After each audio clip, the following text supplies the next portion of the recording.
José Félix Estigarribia, Ojaí David Galeano Olivera, Ararejesá, Tetán Ocajare Caraguataipe, Upepereicó, Derujan de Si, Mateo Casilda, Janepejenguendi, Nemitanusubo, Oicón de Jehuí Tetán Guariní, Abeirejo, Tetán Ambuere Arandure Cabo, Umihuireyu, Jaremba Apo Ayala Iquere, de Copotín, de Catupiri, de Piaguazú.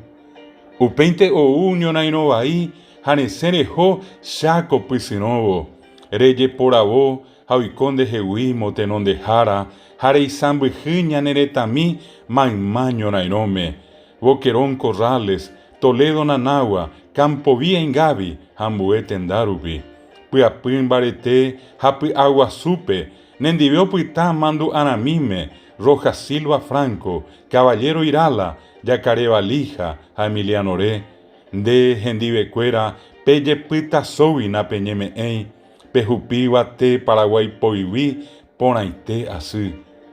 Dereje Ae, Coñanenetá, Daikusuwei, Uveio Pun A, Oyetibiro, Ojote Nonde, Oyupi Bate, Omimbio Yayay, Haipi Arori, Ñonaino Opavo, Oicón de Jehuí Tetaru Isha,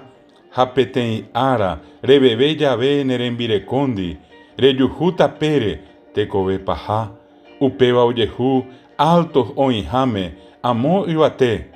Denico Jae, José Félix Estigarribia, Cuimba Epiapi Iñarandúa, Derera Opitama, Mandu Anamime, Doye Omo Ay Araca Ebe.